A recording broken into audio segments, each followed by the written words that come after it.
Le 15 juillet 2023, une adolescente de 16 ans nommée Océane Leclerc diffusait une vidéo en direct sur TikTok depuis le sous-sol de la maison familiale à Nantes. Elle explorait les pièces avant le déménagement prévu pour la semaine suivante, montrant à ses 43 000 abonnés les recoins poussiéreux de cette demeure du quartier d'Oulon où elle avait grandi.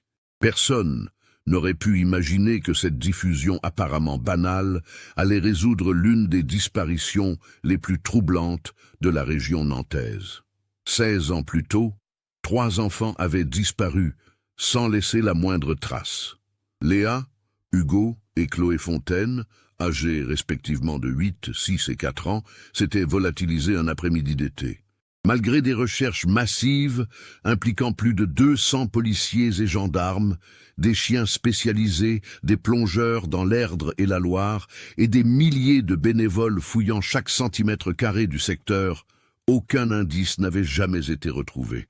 Les enfants semblaient avoir disparu dans le néant.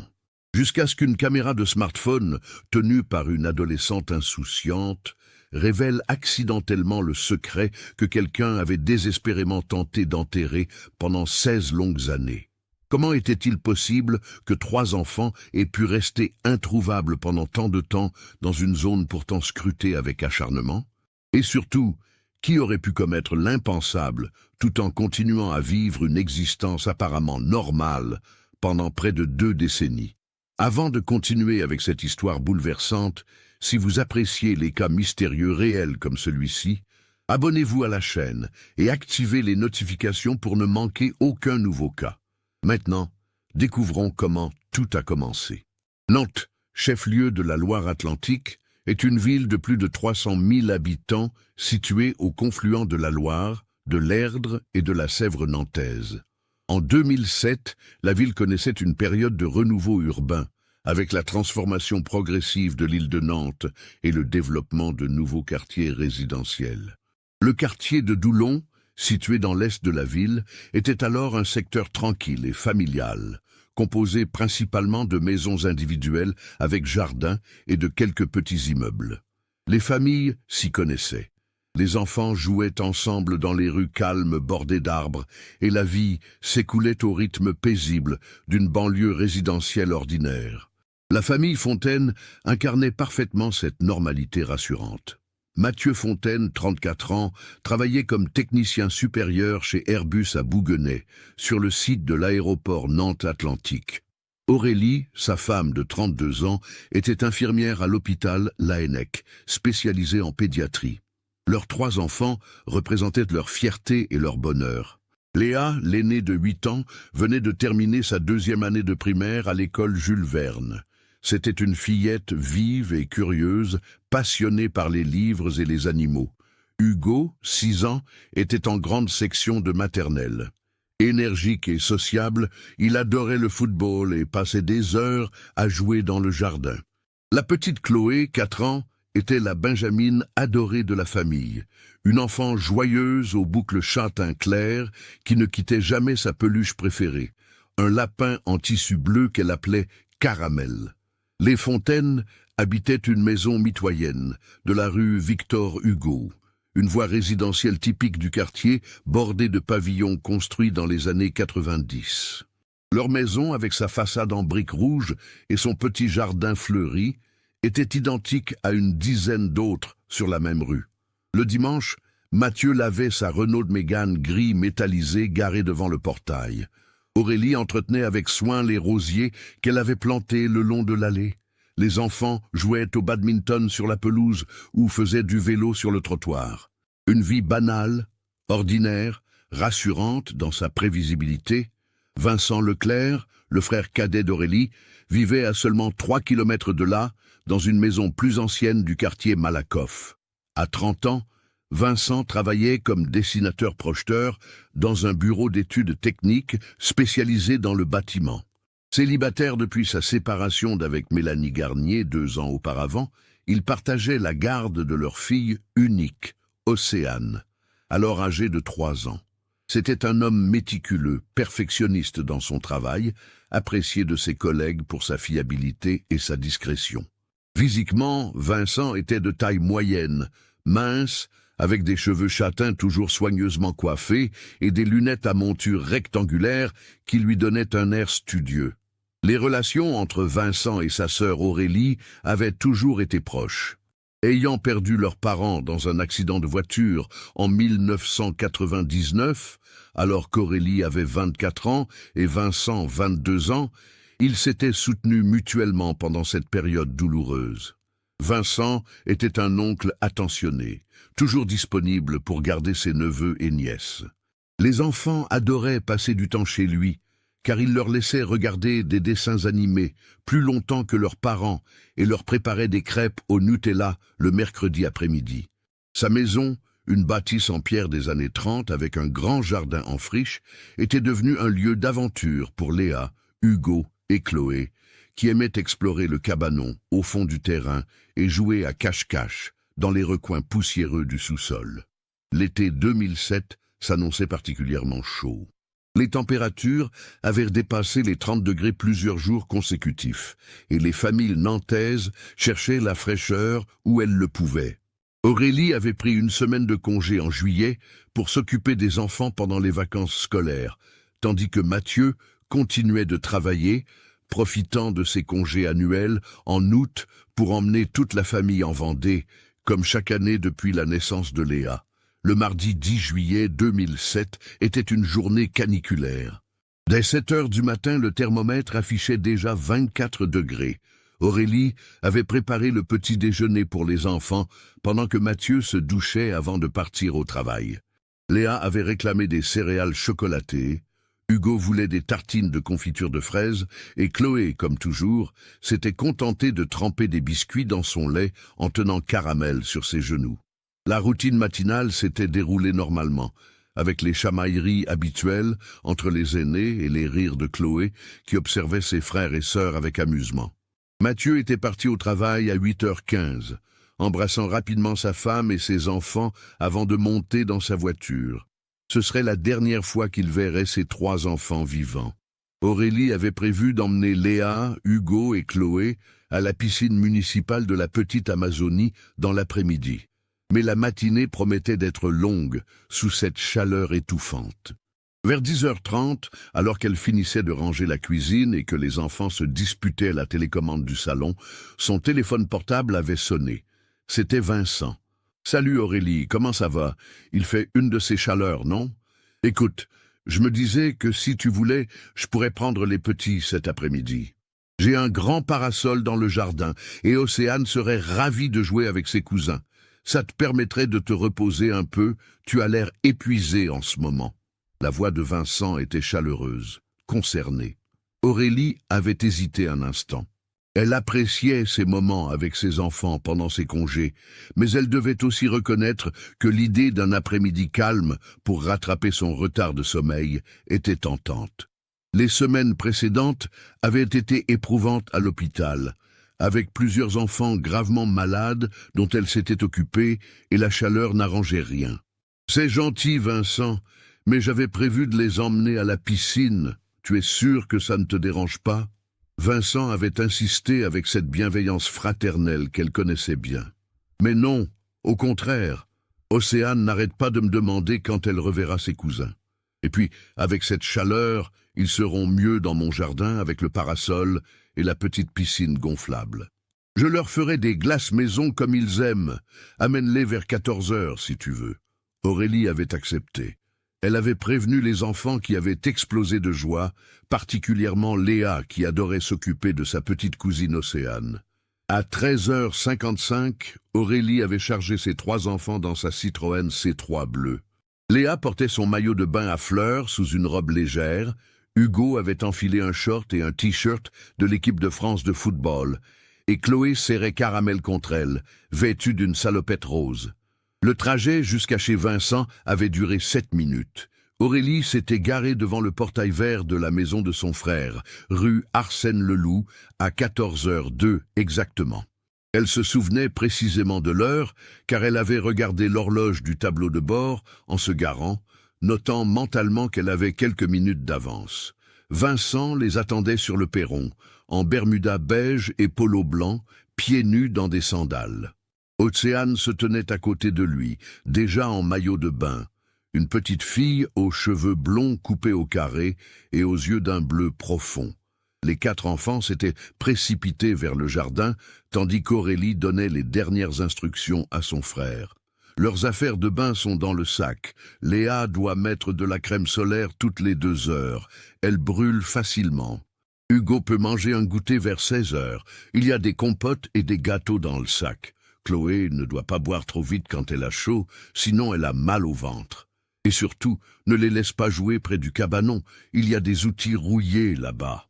Vincent avait souri avec patience. « T'inquiète pas, grande sœur, ce n'est pas la première fois que je les garde.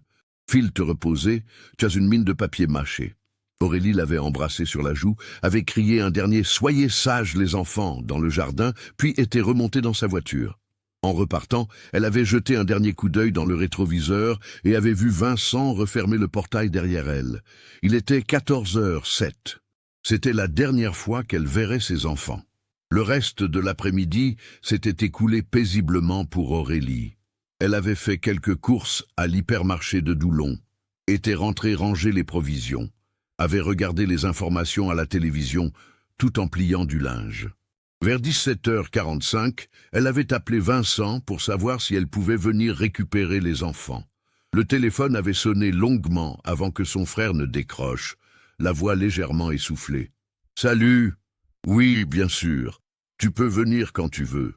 Les petits ont bien profité, ils sont un peu fatigués par la chaleur. » Aurélie avait trouvé le ton de Vincent un peu étrange, comme tendu, mais elle n'y avait pas prêté attention sur le moment. Elle était arrivée chez son frère à 18h05. Le portail était entrouvert, ce qui était inhabituel. Vincent était nerveux, les mains dans les poches, le regard fuyant.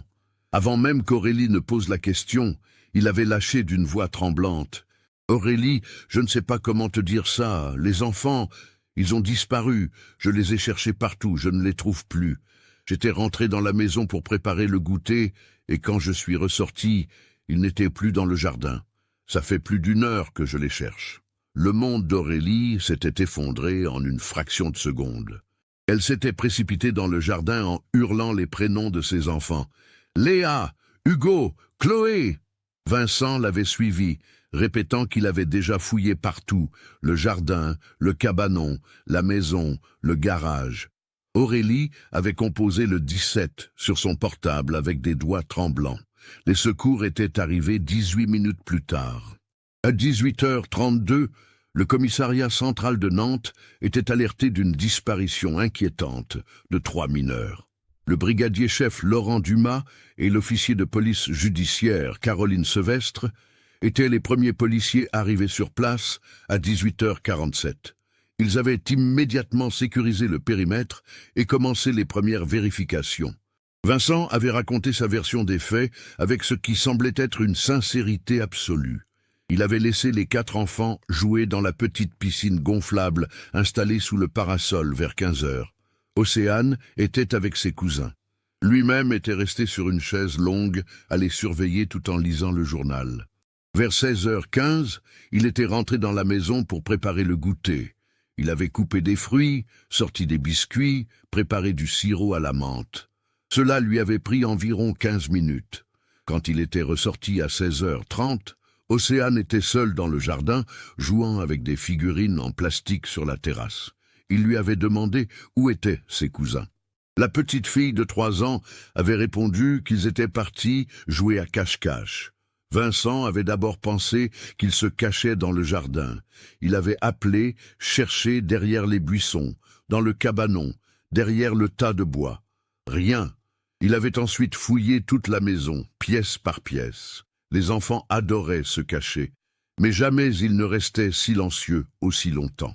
L'inquiétude avait commencé à monter. Il avait ouvert le portail et avait parcouru la rue en appelant leurs prénoms.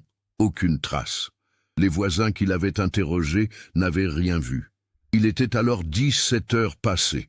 C'est à ce moment qu'il avait vraiment paniqué et avait continué à chercher désespérément jusqu'à l'appel d'Aurélie. Les policiers avaient interrogé Océane avec la douceur nécessaire pour une enfant de cet âge. La petite fille, intimidée par les uniformes, s'était réfugiée dans les bras de son père. D'une petite voix hésitante, elle avait confirmé que Léa, Hugo et Chloé étaient allés jouer à cache-cache. Ils ont dit qu'ils allaient se cacher et que je devais compter jusqu'à 100. Mais je ne sais pas compter jusqu'à 100. Alors j'ai compté jusqu'à 10 et après j'ai joué avec mes jouets parce qu'ils ne revenaient pas. Les policiers avaient demandé si elle avait vu dans quelle direction ils étaient partis. Océane avait secoué la tête. Je comptais avec les mains sur les yeux. À 19h15, Mathieu Fontaine avait reçu l'appel le plus terrible de sa vie.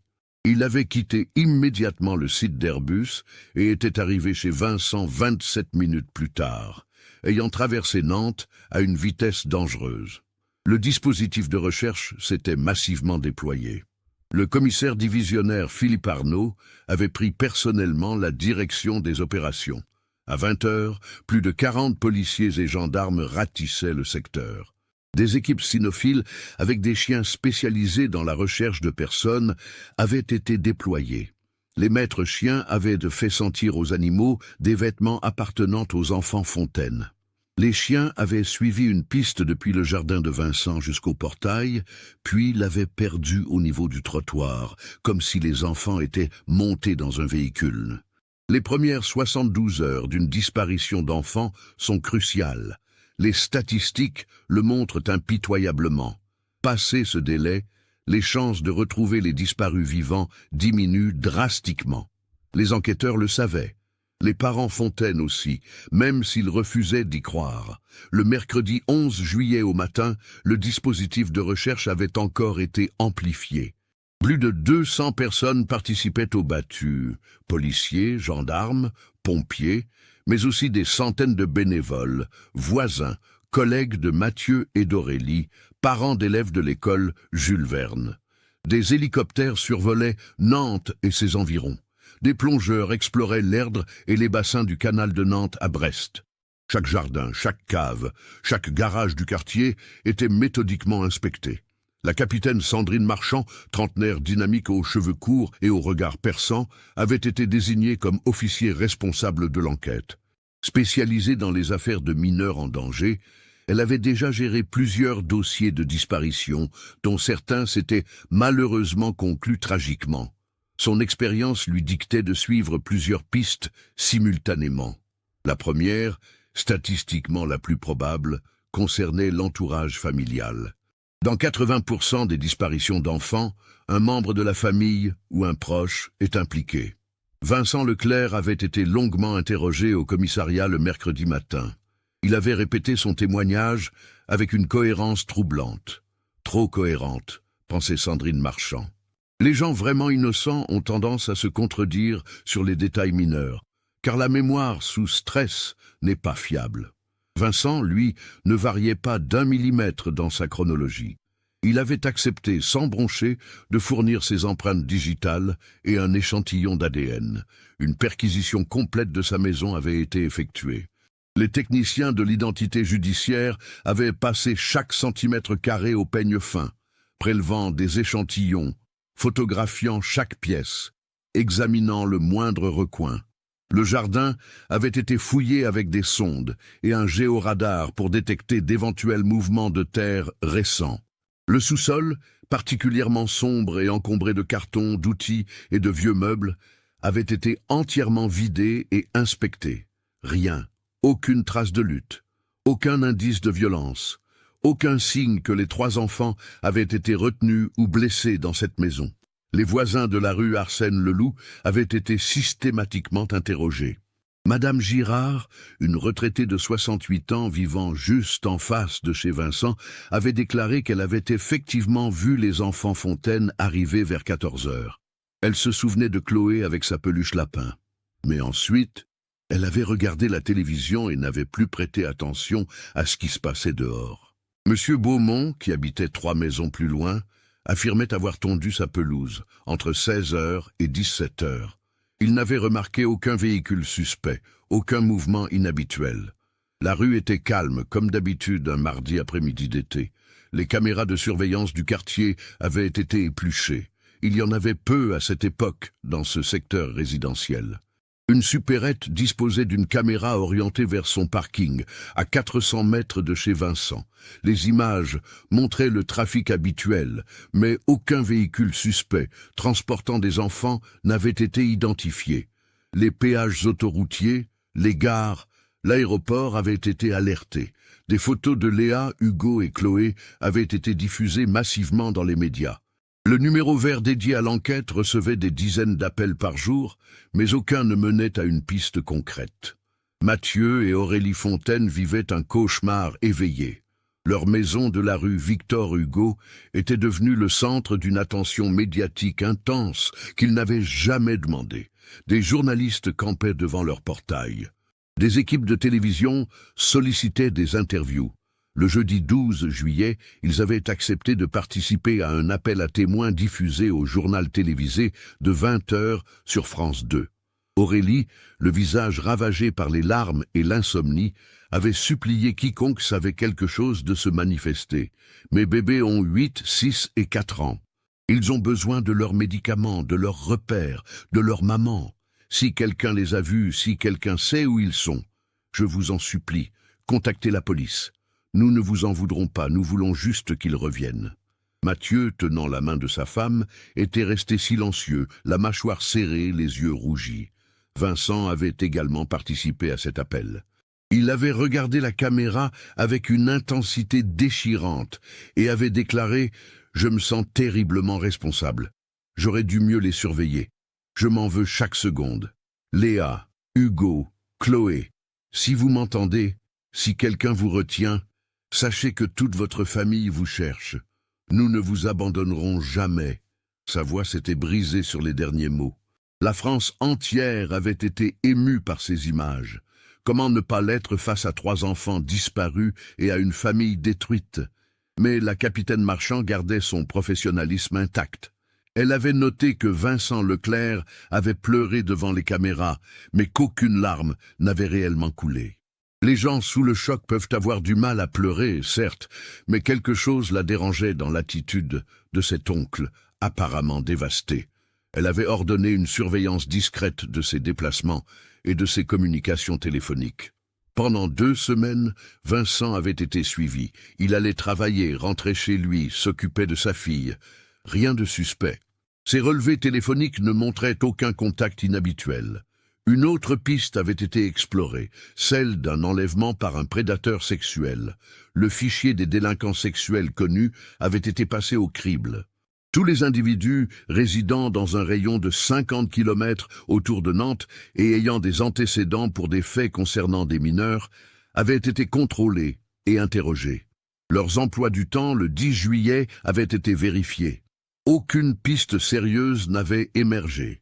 Les profileurs de l'Institut de recherche criminelle de la Gendarmerie nationale avaient été consultés. Leur analyse suggérait que si enlèvement il y avait eu, le ravisseur connaissait probablement les enfants et leur environnement.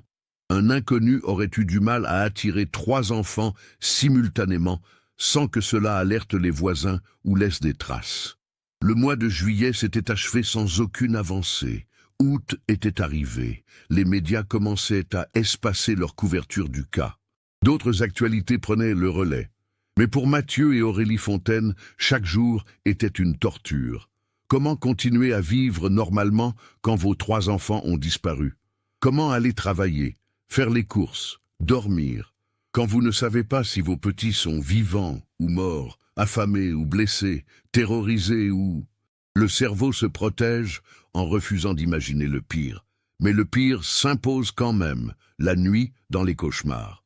La rentrée scolaire de septembre 2007 avait été un moment particulièrement cruel. Léa aurait dû entrer en CE2. Sa place était restée vide dans la classe de Madame Renaud à l'école Jules Verne. Hugo aurait dû faire sa première rentrée en CP. Les parents d'élèves avaient organisé une chaîne humaine devant l'école, tenant des photographies des 3 enfants disparus. Aurélie n'avait pas pu supporter de voir ça. Elle était restée prostrée chez elle, sous anxiolytiques, incapable de sortir de son lit. Mathieu essayait de tenir. Il était retourné travailler chez Airbus début septembre sur les conseils de son médecin qui lui avait expliqué qu'une routine pourrait l'aider. Mais comment se concentrer sur des schémas techniques et des calculs de résistance quand votre esprit est hanté par les visages de vos enfants? Ses collègues marchaient sur des œufs autour de lui. Personne ne savait quoi dire. Les regards compatissants étaient aussi douloureux que le silence gêné. Le couple Fontaine commençait à se fissurer. La douleur est un acide qui ronge tout, même l'amour. Aurélie reprochait à Mathieu de ne pas montrer assez d'émotion, de retourner au travail comme si de rien n'était. Mathieu reprochait à Aurélie d'avoir confié les enfants à Vincent ce jour-là, même si cette accusation était profondément injuste et qu'il le savait. Ils se parlaient à peine, chacun s'enfermait dans sa douleur, incapable de réconforter l'autre. Vincent Leclerc, de son côté, semblait porter le poids du monde sur ses épaules. Il continuait à travailler, mais ses collègues remarquaient qu'il avait perdu du poids, qu'il semblait constamment préoccupé. Il évitait les contacts sociaux. Le mercredi, quand il gardait Océane, il ne sortait plus avec elle comme avant. Il restait à la maison. La petite fille, trop jeune pour comprendre pleinement la tragédie, demandait parfois quand Léa, Hugo et Chloé reviendraient jouer avec elle. Vincent changeait rapidement de sujet. 1 an passa, puis 2, puis 5. L'enquête officiellement restait ouverte, mais concrètement, elle était au point mort. Sandrine Marchand, promue commandant entre-temps, consultait régulièrement le dossier. Elle n'avait jamais vraiment abandonné. Dans un tiroir de son bureau, elle conservait les photographies des 3 enfants Fontaine. Parfois, elle les regardait et se demandait ce qu'ils seraient devenus. Léa aurait eu 13 ans en 2012, une adolescente. Hugo, 11 ans. Chloé, 9 ans. Ou peut-être aucun âge, si la vérité était celle que tout le monde redoutait sans vouloir se l'avouer. Mathieu et Aurélie Fontaine avaient divorcé en 2011. 4 ans après la disparition de leurs enfants, leur couple n'avait pas survécu. Mathieu était parti vivre à La Roche-sur-Yon, en Vendée, où il avait obtenu une mutation professionnelle. Un nouveau départ, loin de Nantes et de ses souvenirs toxiques. Aurélie était restée dans la maison de la rue Victor Hugo, incapable de la quitter. C'était là que ses enfants avaient grandi. C'était là qu'ils reviendraient s'ils revenaient un jour. Elle avait conservé leur chambre exactement comme elles étaient le 10 juillet 2007. Les jouets de Chloé sur le tapis, les livres de Léa sur l'étagère, le ballon de foot de Hugo dans le coffre à jouets, un sanctuaire figé dans le temps. Vincent, lui, avait continué sa vie avec une normalité troublante. En 2013, il s'était remis en couple avec une collègue de son bureau d'études, Isabelle Morel. Il s'était marié en 2015. Océane, qui avait alors 11 ans, semblait apprécier Isabelle. La famille recomposée vivait toujours dans la maison de la rue Arsène Leloup. Vincent avait envisagé de déménager plusieurs fois, mais chaque fois, quelque chose le retenait. Sa fille avait grandi là, ses repères étaient là. Et puis, partir aurait semblé suspect, non? Comme s'il fuyait quelque chose. Les années continuaient de défiler. Océane grandissait. Elle était devenue une adolescente comme les autres, passionnée par les réseaux sociaux, la musique pop, les séries Netflix. Elle avait créé un compte TikTok à 13 ans, comme toutes ses copines. D'abord, elle postait des petites chorégraphies de danse, des vidéos avec ses amis, des transitions créatives. Progressivement, elle avait gagné en audience. À 15 ans, elle avait 20 000 abonnés. À 16 ans, en juillet 2023, elle en comptait 43 000. Son contenu s'était diversifié. Elle parlait de mode, de maquillage, donnait des conseils de vie, racontait des anecdotes de son quotidien. Une influenceuse émergente du paysage numérique français. En juin 2023, Vincent et Isabelle avaient pris une décision importante. Ils allaient vendre la maison de la rue Arsène Leloup pour acheter un appartement plus moderne dans le centre-ville de Nantes, près de la place Royale. Océane entrait en première au lycée à la rentrée et elle souhaitait être plus proche de ses amis. Le marché immobilier était favorable. Un couple de jeunes cadres avait visité la propriété et avait fait une offre satisfaisante. La signature de la vente était prévue pour la fin juillet. Il fallait donc vider la maison, trier des années d'accumulation d'objets, de souvenirs, de bric-à-brac. Le samedi 15 juillet 2023, Océane avait décidé de faire une série de vidéos TikTok sur le thème « Dernier moment dans ma maison d'enfance ». Elle voulait montrer à ses abonnés les pièces qu'elle quittait, raconter des souvenirs, créer un contenu émotionnel et authentique. Elle avait filmé sa chambre, le salon, le jardin. Puis, vers 16h30, elle était descendue au sous-sol avec son smartphone. Le sous-sol de la maison de la rue Arsène-Leloup n'était pas aménagé. C'était un espace brut de 3 pièces communicantes.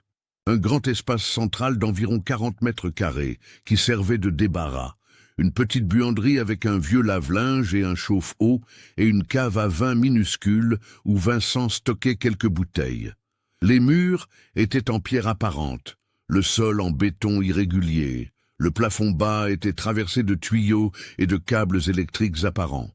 Une unique ampoule nue pendait au centre de la pièce principale, diffusant une lumière blafarde. L'endroit sentait l'humidité et le renfermait. Océane avait lancé une diffusion en direct sur TikTok. Elle tenait son téléphone en mode selfie, commentant ce qu'elle filmait pour ses spectateurs. « Salut tout le monde, donc là je suis dans le sous-sol glauque de ma maison. Franchement, ça fait hyper film d'horreur, regardez un peu cette ambiance. » Elle avait fait un panoramique de la pièce. Des cartons empilés, des vélos rouillés, un vieux réfrigérateur hors service, des étagères chargées de pots de peinture et d'outils. Mon père gardait tout ici. C'est incroyable. On va trouver des trucs complètement oubliés, j'en suis sûr. Vous êtes prêts pour une exploration urbex version sous-sol familial? Les commentaires défilaient en direct sur l'écran. Des émojis de fantômes, des « attention aux araignées », des « trop cool ton contenu ». Océane se promenait entre les cartons, ouvrant certains au hasard. « Oh, regardez mes vieux jouets de quand j'avais genre 5 ans, un nounours trop mignon ». Elle avait montré l'animal en peluche défraîchi à la caméra. Plus de 2000 personnes suivaient la diffusion en temps réel, un chiffre élevé pour Océane. Elle avait continué son exploration, s'approchant du fond du sous-sol. C'est là, près de la cave à vin, qu'elle avait remarqué quelque chose d'étrange. Le mur du fond semblait différent des autres. Tandis que les murs latéraux et le mur de façade étaient en pierre de tuffeau jaunâtre typique de la région, le mur du fond était recouvert de plaques de plâtre blanc. Océane n'y avait jamais prêté attention auparavant, mais maintenant qu'elle le regardait attentivement, c'était effectivement curieux. Tiens, bizarre ce mur, non? Il est différent des autres. On dirait qu'il a été ajouté après. Peut-être que mon père a fait des travaux à un moment? Un spectateur nommé Archistudent414 avait posté un commentaire qui allait tout changer. Attends, ça me semble louche. Recule un peu et filme l'ensemble du sous-sol. Océane, intriguée, avait fait ce que le spectateur demandait. Elle s'était reculée jusqu'à l'escalier et avait filmé le sous-sol dans son ensemble. Archistudent44 avait alors écrit « Je suis étudiant en architecture. Il y a un problème avec les dimensions. Depuis l'extérieur, ta maison fait au moins 12 mètres de profondeur, mais ton sous-sol semble faire seulement 9 mètres. Il manque 3 mètres. Ce mur en plâtre cache quelque chose. » D'autres spectateurs avaient immédiatement réagi. « Waouh, bien vu !» Il y a peut-être une pièce cachée. Océane, tape sur le mur. Tu vas voir si c'est creux. L'adolescente, amusée par cette chasse au trésor improvisé, s'était approchée du mur en plâtre. Elle avait frappé dessus avec son poing. Le son était effectivement différent, plus creux, plus sourd que celui des murs en pierre. Oh purée, vous avez raison. Ça sonne vraiment bizarre. Vous pensez qu'il y a une pièce secrète derrière, genre un truc de contrebandier du 19e siècle. La diffusion comptait maintenant plus de 3000 spectateurs. Les commentaires s'enchaînaient frénétiquement. Océane, prise par l'excitation du moment et encouragée par son audience, avait décidé d'en avoir le cœur net. Elle avait trouvé un vieux marteau dans la caisse à outils de son père, et sous les encouragements virtuels de ses abonnés, elle avait commencé à taper sur le plâtre. La première plaque s'était fissurée facilement, révélant un vide noir derrière. Oh mon Dieu! Il y a vraiment un espace, c'est dingue. Elle avait agrandi le trou, retirant les morceaux de plâtre avec ses mains. Derrière, il y avait une ossature en bois et effectivement un espace vide. Océane avait braqué la lampe de son téléphone dans l'ouverture. Ce qu'elle avait vu l'avait fait hurler et lâcher son téléphone. L'écran avait filmé quelques secondes le plafond du sous-sol dans un angle chaotique, tandis qu'on entendait Océane sangloter et crier de manière incompréhensible. Puis la diffusion s'était brusquement interrompue. Les 3000 spectateurs étaient restés interdits. Qu'avait-elle vu? Les captures d'écran de la diffusion commençaient déjà à circuler sur Twitter et Reddit. Dans les quelques images floues juste avant que le téléphone ne tombe, certains internautes juraient avoir aperçu des formes inquiétantes dans l'obscurité derrière le mur. Des vêtements? Des os? Impossible d'être certain, l'image était trop brève et trop sombre. Océane avait remonté l'escalier en courant, hystérique. Sa belle-mère Isabelle, qui préparait le dîner dans la cuisine, l'avait entendue hurler. « Maman, maman, il y a, dans le sous-sol, des... je ne sais pas, il faut appeler la police. » Vincent, qui lisait le journal dans le salon, avait immédiatement pâli. Il s'était levé d'un bond. « Quoi? De quoi tu parles? Qu'est-ce que tu as fait ?» Sa voix était dure, presque agressive. Océane, en larmes, tremblante, avait essayé d'expliquer, mais les mots se bousculaient. Isabelle avait fini par composer le 17. Les pompiers et la police étaient arrivés à 17h42 rue Arsène Leloup. Le lieutenant Karim Benali, de la brigade criminelle de Nantes, avait été le premier officier à descendre dans le sous-sol. Accompagné de 2 pompiers équipés de lampes torches puissantes, il s'était approché du trou béant dans le mur de plâtre. Ce qu'il avait découvert allait le hanter pour le reste de sa carrière. Dans l'espace confiné derrière le faux mur, dans ce qui ressemblait à un réduit d'environ 2 mètres sur 1,50 m, reposaient 3 petits squelettes. Les ossements étaient partiellement recouverts de lambeaux de tissu décomposés. À proximité, un lapin en peluche bleue, miraculeusement intact malgré les années. Karim Benali était ressorti du sous-sol, livide. Il avait immédiatement sécurisé les lieux et appelé le procureur de la République. À 18h30, toute la rue Arsène Leloup était bouclée. Des rubans de police jaunes et noirs barraient l'accès. Des véhicules de la police technique et scientifique étaient garés en double file. Des badauds commençaient à se rassembler, curieux. Les réseaux sociaux s'enflammaient. La diffusion TikTok d'Océane avait été vue et partagée des dizaines de milliers de fois en moins d'1 heure. Les captures d'écran circulaient. Des comptes Twitter spécialisés dans les faits divers relayaient l'information. Des restes humains découverts à Nantes lors d'une vidéo TikTok en direct. Vincent Leclerc avait été interpellé immédiatement. Il n'avait opposé aucune résistance. Son visage était gris, ses mains tremblaient. Isabelle, sous le choc, ne comprenait pas ce qui se passait. Océane était en état de sidération, incapable de parler. Une équipe de soutien psychologique avait été appelée pour s'occuper d'elle. La commandante Sandrine Marchand, alertée d'urgence, était arrivée sur les lieux à 19h15. Quand on lui avait dit où les corps avaient été retrouvés et qui était le propriétaire de la maison, son sang n'avait fait qu'un tour.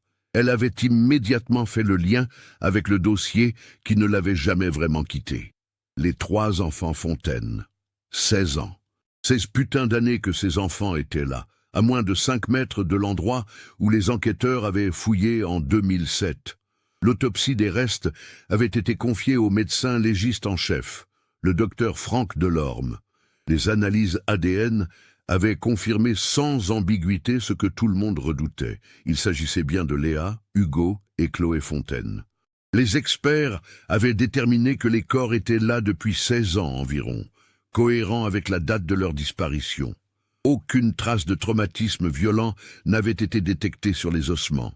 Pas de fracture, pas de signe de coup. La cause du décès ne pouvait être établie avec certitude après tant de temps, mais l'hypothèse privilégiée était l'asphyxie ou l'empoisonnement, méthode ne laissant pas de traces osseuses. Vincent Leclerc avait été placé en garde à vue. Pendant 48 heures, il avait refusé de parler, se murmurant simplement dans un silence obstiné. Puis, le mardi 18 juillet au matin, face à la commandant Marchand et à l'avocat commis d'office, il s'était effondré. « Je vais tout vous raconter. Je ne peux plus porter ça. J'aurais dû parler il y a 16 ans. J'aurais dû, mais j'avais trop peur. Vincent avait commencé son récit d'une voix monocorde, le regard fixé sur la table de la salle d'interrogatoire. Ce jour-là, le 10 juillet 2007, tout était normal au début. Les enfants jouaient dans la piscine gonflable. Océane était avec eux. Je les surveillais. Vers 16 heures, je suis effectivement rentré dans la maison pour préparer le goûter. Mais ce que je n'ai pas dit, c'est ce qui s'est passé avant. Il avait marqué une pause, cherchant ses mots. La commandant Marchand n'avait pas bougé, laissant le silence faire son œuvre. Léa, l'aînée, est venue me voir vers 15h30. Elle m'a dit qu'elle avait très chaud et qu'elle voulait explorer le sous-sol parce qu'il faisait plus frais. Je lui ai dit que ce n'était pas une bonne idée, que c'était dangereux avec tous les outils et les vieux objets. Mais Léa était têtue, vous savez comment sont les enfants. Hugo l'a suivie, et Chloé, bien sûr, voulait faire comme ses grands frères et sœurs. Je leur ai dit d'accord, mais juste 5 minutes, et je suis descendu avec eux. Vincent avait fermé les yeux. Le sous-sol était en désordre. J'avais fait des travaux quelques mois avant, en février, pour isoler une partie du mur qui laissait passer l'humidité. J'avais monté un faux mur en plaque de plâtre devant le vieux mur en pierre. Ça créait un vide d'air pour l'isolation. Mais j'avais laissé un accès, une plaque amovible, pour pouvoir vérifier l'état du mur d'origine régulièrement. Les enfants ont trouvé cette plaque. Ils ont voulu jouer à cache-cache dans l'espace derrière. Je leur ai dit non, c'était trop étroit, trop dangereux. Mais ils étaient excités. Léa a insisté. J'ai fini par accepter bêtement. Sa voix s'était brisée. Ils sont entrés tous les trois dans l'espace derrière le mur. C'était étroit, mais ils étaient petits. Chloé avait emmené Caramel, sa peluche. Je leur ai dit que j'allais compter jusqu'à 100 et qu'ils devaient rester silencieux. J'ai refermé la plaque de plâtre en leur disant que c'était pour rendre le jeu plus réaliste. Je suis remonté à l'étage. J'ai préparé le goûter. Quand je suis redescendu au sous-sol, peut-être 15 minutes plus tard, j'ai appelé les enfants. Pas de réponse. J'ai ouvert la plaque. Ils ne bougeaient plus. Les trois, immobiles. Les larmes coulaient maintenant sur ses joues. J'ai paniqué. J'ai essayé de les ranimer. J'ai sorti Léa, puis Hugo, puis Chloé. J'ai fait du bouche à bouche. J'ai essayé le massage cardiaque. Rien. Ils étaient morts. Je ne comprenais pas ce qui s'était passé. Peut-être que l'espace était trop confiné, qu'il n'y avait pas assez d'oxygène. Ou peut-être qu'il y avait des émanations toxiques de vieux produits chimiques que j'avais stockés là autrefois et qui avaient libéré des gaz. Je ne sais pas. Je ne sais toujours pas. La commandant Marchand avait enfin parlé, sa voix dure.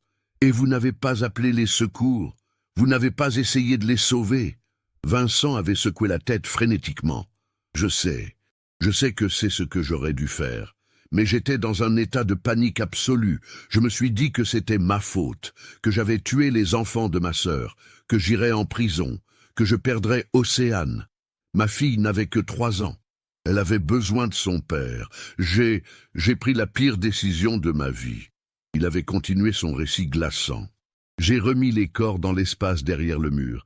J'ai remis Caramel avec Chloé, puis j'ai refermé la plaque de plâtre. J'ai scellé les bords avec du joint.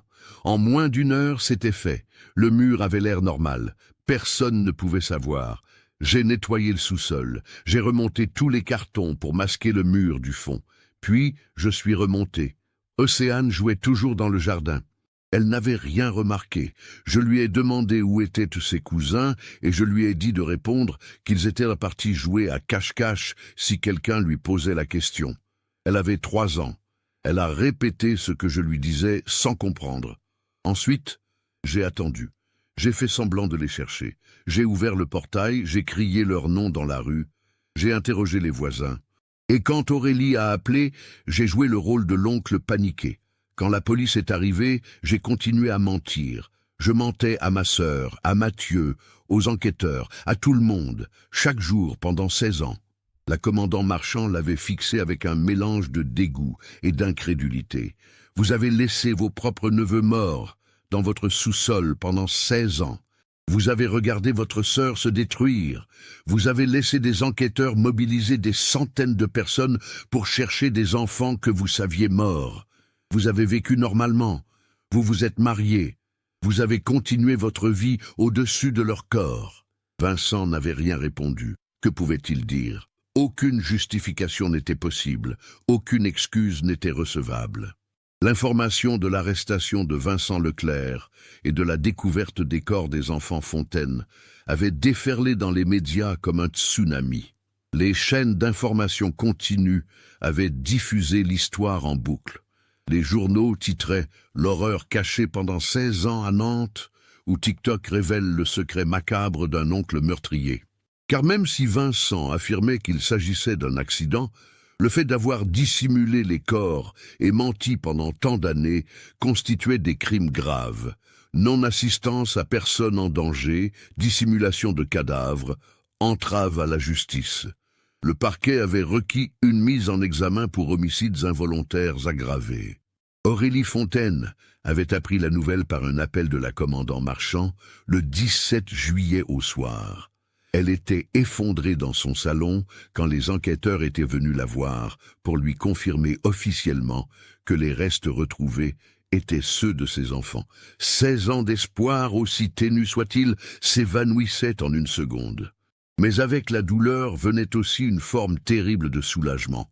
Elle savait enfin. L'incertitude, cette torture quotidienne, prenait fin. Ces bébés n'avaient pas souffert longuement aux mains d'un monstre.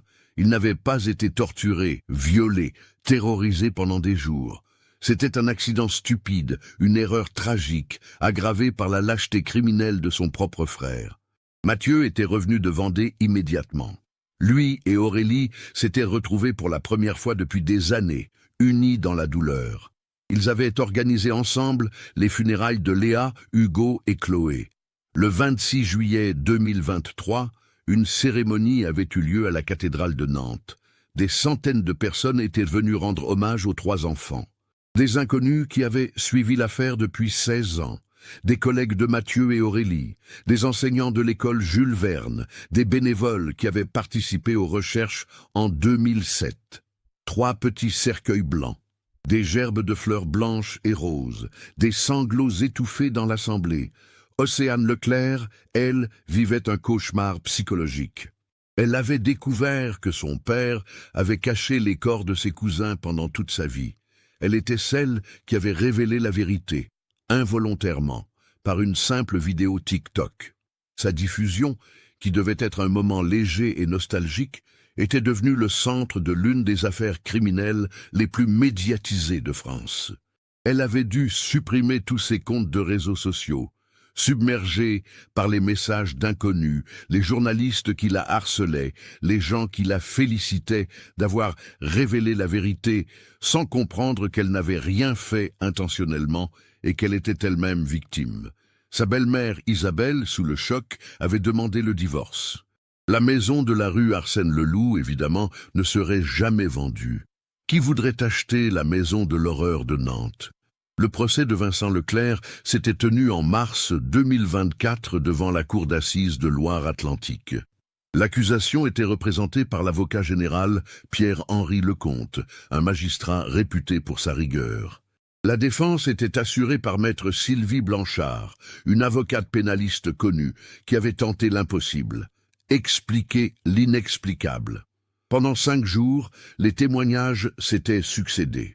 Des experts psychiatres avaient analysé la psychologie de Vincent, concluant qu'il n'était ni un psychopathe, ni un criminel né, mais un homme qui avait commis une erreur tragique, suivie d'une accumulation de mensonges par peur des conséquences. Les experts médico-légaux avaient confirmé la version de Vincent concernant la cause probable du décès. Asphyxie dans un espace confiné. Des analyses avaient révélé des traces de composés organiques volatiles dans les restes de peinture et de solvants stockés autrefois dans cet espace, qui auraient pu contribuer à une perte de conscience rapide des enfants. Cela ne disculpait pas Vincent de sa négligence et surtout de son mensonge, mais établissait qu'il n'avait probablement pas intentionnellement tué ses neveux. Aurélie avait témoigné bouleversante de dignité. Elle avait regardé son frère dans les yeux et lui avait dit « Je t'aimais, j'avais confiance en toi, tu étais mon petit frère, et pendant 16 ans, tu m'as regardé me détruire en sachant la vérité. Je ne pourrai jamais te pardonner, jamais. Tu as tué mes enfants 2 fois. Une première fois par ta négligence, une deuxième fois en les cachant et en m'empêchant de faire mon deuil. Le verdict était tombé le 22 mars 2024. Vincent Leclerc était reconnu coupable d'homicides involontaires aggravés, de non-assistance à personne en danger ayant entraîné la mort, de dissimulation de cadavres et d'entrave à la justice. La Cour l'avait condamné à 18 ans de réclusion criminelle. Quand le président de la Cour avait prononcé la sentence, Vincent n'avait pas réagi. Il était déjà mort intérieurement depuis longtemps. Il était emmené menottes au poignet vers sa cellule, où il purgerait sa peine jusqu'en 2042 au minimum, s'il obtenait une réduction de peine pour bonne conduite. Il aurait alors 58 ans. Océane en aurait 36. Peut-être viendrait-elle le voir en prison. Peut-être pas. Il ne pourrait pas lui en vouloir. La maison de la rue Arsène-Leloup avait été démolie en juin 2024 par décision de la mairie de Nantes. L'endroit était devenu un lieu morbide, attirant les curieux macabres et les créateurs de contenus sensationnalistes. Le terrain était resté vide, en attente d'un projet de construction qui tardait à voir le jour. Personne ne voulait vraiment bâtir à cet emplacement chargé de tant d'horreurs. Aurélie avait finalement quitté Nantes en septembre 2024. Elle était partie vivre près de Rennes, chez une amie d'enfance. Sa maison de la rue Victor Hugo avait été vendue. Les chambres de Léa, Hugo et Chloé avaient été vidées, leurs affaires données à des associations caritatives. Il fallait avancer, même si chaque pas était une souffrance. Elle voyait régulièrement un psychologue spécialisé dans le deuil traumatique. Certains jours étaient supportables, d'autres, elle restait au lit, incapable d'affronter le monde, mais elle tenait, pour la mémoire de ses enfants, pour ne pas laisser Vincent avoir aussi le dernier mot sur sa propre vie. Mathieu était retourné à La Roche-sur-Yon. Il s'était remarié en 2025 avec une enseignante prénommée Claire. Ils n'auraient pas d'enfants ensemble, par choix de Mathieu. Il ne pouvait pas envisager de remplacer Léa, Hugo et Chloé. Mais il avait trouvé une forme d'apaisement dans cette nouvelle relation. Claire respectait son passé, sa douleur, sans chercher à la minimiser ou à la guérir trop vite. Certains chagrins ne guérissent jamais vraiment. On apprend juste à vivre avec. Océane avait repris ses études après avoir passé 1 an en suivi psychologique intensif. Elle avait intégré une école d'infirmière à Rennes, voulant donner un sens à sa vie en aidant les autres. Elle ne parlait jamais publiquement de ce qui s'était passé. Quand des journalistes tentaient de la contacter pour des interviews ou des documentaires, elle refusait systématiquement. Son histoire n'était pas un divertissement. C'était une tragédie qui avait détruit plusieurs vies, dont la sienne. Elle n'avait jamais remis les pieds à Nantes. La ville était devenue synonyme de cauchemar. Ce cas nous montre comment un instant de négligence et surtout la peur des conséquences peuvent transformer un accident tragique en horreur prolongée pendant des décennies. Vincent Leclerc n'était pas un monstre au sens classique, mais sa lâcheté et son égoïsme ont causé des souffrances incommensurables. Il a choisi de protéger sa propre existence plutôt que d'assumer la responsabilité de ses actes, condamnant toute une famille à 16 ans d'incertitude déchirante. Paradoxalement, c'est la technologie moderne et les réseaux sociaux, souvent critiqués pour leurs aspects négatifs, qui ont finalement révélé la vérité que personne n'avait pu découvrir pendant tant d'années. Une simple vidéo TikTok destinée à partager un moment de nostalgie est devenue l'instrument de la justice. Qu'en pensez-vous? Aurait-on pu découvrir la vérité plus tôt si les enquêteurs avaient été plus méticuleux en 2007? Ou était-ce une dissimulation si habile qu'elle était pratiquement indétectable sans le hasard de cette découverte? Partagez vos réflexions dans les commentaires. Si cette histoire vous a marqué et que vous appréciez ce type d'enquête approfondie, n'oubliez pas de vous abonner à la chaîne et d'activer les notifications. Laissez un like si ce cas vous a touché et partagez cette vidéo avec quelqu'un qui s'intéresse aux affaires criminelles réelles. Merci de votre attention et à très bientôt pour un nouveau cas.